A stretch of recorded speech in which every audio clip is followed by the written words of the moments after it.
Battesimo del Signore Gesù, anno B, 7 gennaio 2024, dal Vangelo secondo Marco. In quel tempo Giovanni proclamava: «Viene dopo di me colui che è più forte di me. Io non sono degno di chinarmi per slegare i lacci dei suoi sandali. Io vi ho battezzato con acqua, ma egli vi battezzerà in Spirito Santo». Ed ecco, in quei giorni, Gesù venne da Nazaret di Galilea e fu battezzato nel Giordano da Giovanni. E subito, uscendo dall'acqua, vide squarciarsi i cieli e lo Spirito Santo discendere verso di lui come colomba. E venne una voce dal cielo: «Tu sei il figlio mio, l'amato, in te ho posto il mio compiacimento». In questi giorni una ragazzina di 12 anni della scuola secondaria di primo grado mi ha posto alcune domande che ripropongo anche a voi. Ma come fanno a vivere quelli che quando sentono le sirene suonare devono scappare nei rifugi o nascondersi nelle metropolitane per paura dei missili che arrivano dal cielo? Come si fa a vivere in Ucraina o a Gaza, dove missili, bombe distruggono case, strade, scuole e persino ospedali? Ma dopo queste guerre, chi ha vissuto questi bombardamenti riuscirà ancora a guardare il cielo con serenità, senza aver paura?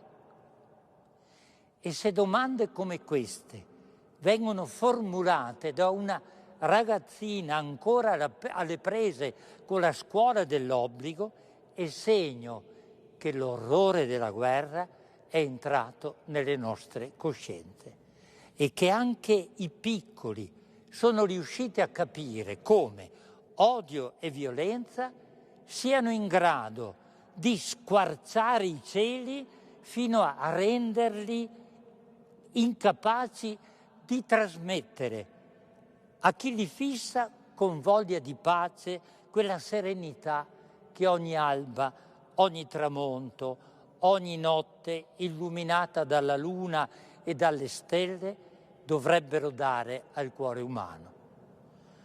Questo sono riusciti a fare i signori della guerra. Hanno oscurato il nostro cielo e stanno seminando la paura che prima o poi odio e violenze saranno capaci di vincere sul bene. Putin è disposto anche ad incrementare i bombardamenti sull'Ucraina pur di vincere le sue prossime elezioni in Russia, dalle quali vuole uscire con il 90% dei consensi e senza nessun avversario. A causa dell'ignobile e indifendibile attacco al popolo israeliano sferrato da Hamas, il popolo palestinese che vive nella striscia di Gaza ha subito un attacco devastante e senza precedenti. I suoi 43 ospedali, dopo l'attacco di Hamas del 7 ottobre scorso, sono stati bombardati da Israele almeno 250 volte e metà di questi presidi di cura sono ormai inutilizzabili. Dobbiamo rassegnarci ad un cielo squarciato da bombe e da guerre?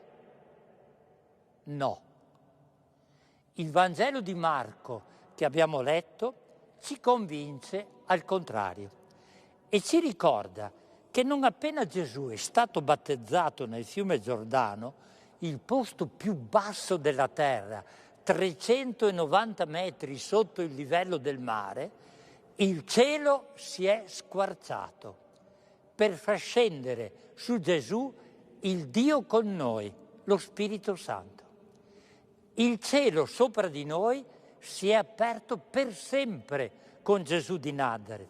Si è squarciato in modo che nessuna guerra, nessun missile e nessuna forza del male potrà mai fermare l'amore di Dio che scende verso di noi. E quel cielo aperto sopra di noi, grazie al Signore Gesù, ci ricorda che anche noi siamo in grado, se accogliamo il Signore Gesù, di vincere il male con il bene, l'odio con l'amore, la violenza con la tenerezza. Due cieli squarciati.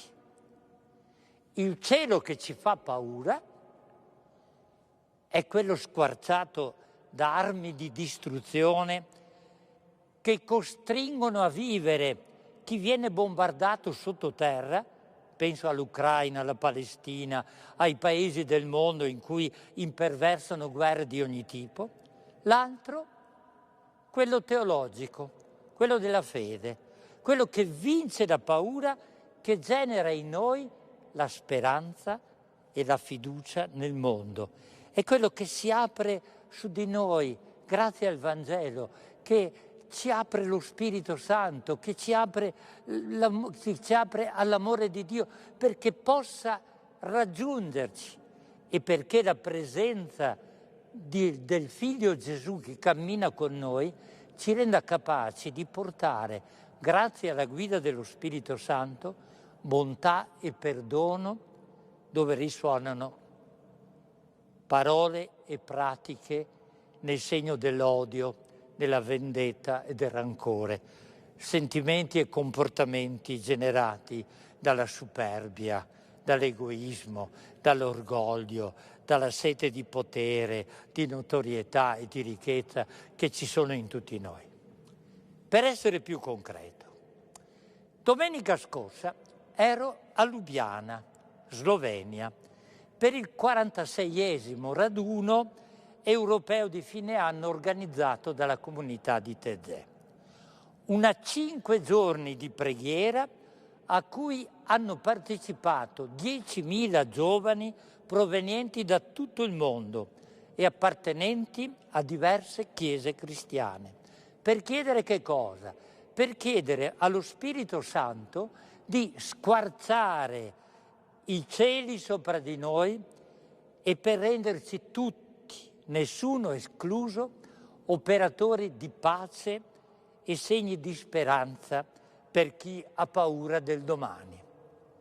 Tanto silenzio, tanta preghiera, tanti canti, tanta parola di Dio e tanta voglia di futuro, di essere migliori, di abbandonare i giudizi superficiali di chi sa tutto e non ha nessun dubbio, e tanta fraternità tra giovani appartenenti a nazioni diverse, ma abbracciati nella preghiera dal Signore Gesù per diventare un solo popolo nel segno dell'amicizia e della fraternità.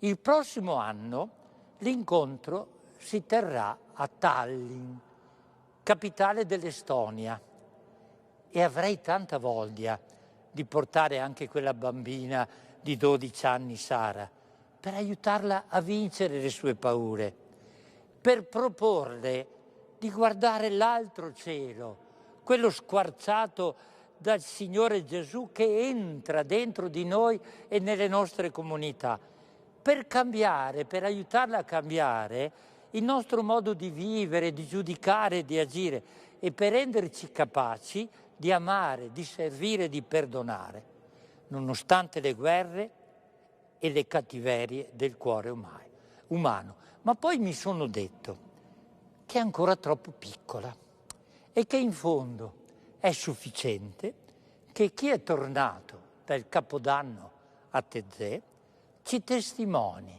la gioia che nasce quando si smette di odiare e che ci insegni il coraggio di alzare lo sguardo per fissare il cielo squarciato che ci fa incontrare il Signore Gesù. Ancora a tutti buon anno. E allora la preghiera che trovate nel libro è questa: caro Gesù, mia cugina ha chiesto al parroco, per sposarsi, il certificato di battesimo. Ho detto ai miei genitori che lo voglio anch'io. E sai perché? Perché in quel giorno io ero piccolo, non potevo decidere, altri hanno deciso per me. Adesso però ti conosco, sto imparando a capire che sei un amico davvero speciale e più ascolto il tuo Vangelo, più mi viene voglia di restare immerso nel modo con cui parli, pensi e ami. Nemmeno tuo cugino Giovanni Battista ti ha capito subito. Non era preparato il tuo modo di presentare Dio, che non condanna e che ama tutti e ciascuno. Ti faccio una promessa, Gesù. Nel giorno del mio battesimo, ogni anno, voglio andare a trovare madrina e padrino e fare un po' di festa con loro, con i miei genitori e con te. Post scriptum, l'immagine dei cieli squarciati per far scendere lo Spirito su di te è bellissima. Grazie Gesù, tu sei il vero ponte tra il cielo e la terra. Grazie.